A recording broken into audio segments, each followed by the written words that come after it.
The Russia-Ukraine war is coming towards a sudden end, and despite all Western propaganda, we have a clear result in Russia's favor, which has secured Donbas and Mariupol and is now moving to cut Ukraine from the Black Sea. Hi and welcome to TFI Global, the foreign affairs and geopolitical analysis arm of the TFI Media Group.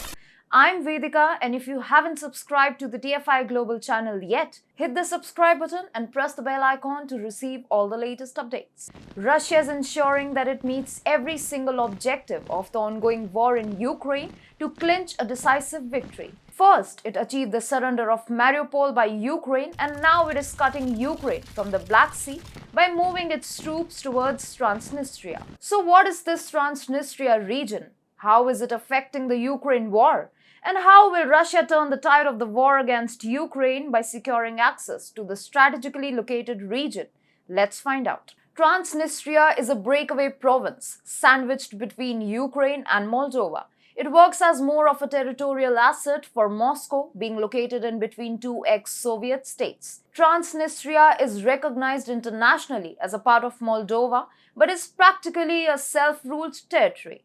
It has its own flag, prints its own currency, and sings its own national anthem. Transnistria has a majority of Russian-speaking people and shares close ties to Moscow since the Second World War. Today, Russia enjoys deep influence within the region. Transnistria gets billions of dollars in subsidies from its benefactors in Moscow. In return, Russia gets a strategic piece of friendly territory at the edge of the European Union. Moscow has at least 1,500 of its troops deployed in Transnistria, which can help it open up a new front against Ukraine. Recently, a round of mysterious bombings and explosions has been reported in Transnistria. The breakaway region has disclosed that administrative buildings, such as its state security headquarters, have come under attack.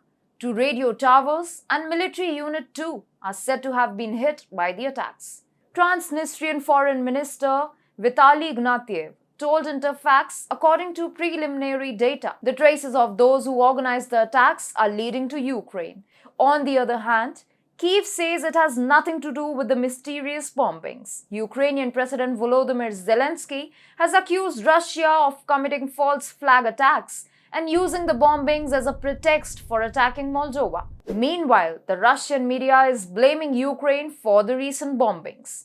Be that as it may, we know for sure that Russia wants to create a land route cutting through Ukraine that would connect Russian mainland to Transnistria. A senior Russian commander, Major General Rustam Minikaev, has said in April that Moscow's objective was to take full control of southern Ukraine and eastern Donbas region that would give Moscow unhindered access to Crimea and Transnistria. Now, if Russia actually ends up creating a land route running through southern Ukraine, it would mean that Kyiv will be practically cut off from the Black Sea and all its major ports. Russia would then start administering Ukraine's Black Sea coast. And the Ukraine ports were amongst the major geopolitical goals for which Putin launched the ongoing military operations. So, Russia could effectively reduce Ukraine into a landlocked country. Secondly, Russia wants to use the Transnistria ploy to divert and stretch Ukrainian troops. Presently, Russia has managed to take Mariupol and mount overwhelming pressure on Ukrainian troops in the Donbas region. However, Ukraine is still putting up a tough front in Kharkiv. In fact, Kharkiv is being seen as Ukraine's last stand. Now, if Ukraine suddenly has a challenge to prevent itself from becoming a landlocked nation, it will have to divert some of its manpower away from Kharkiv. Eventually, Kharkiv too will fall due to deplete its strength, and this is what makes Russia's Transnistria push a new turning point in the war.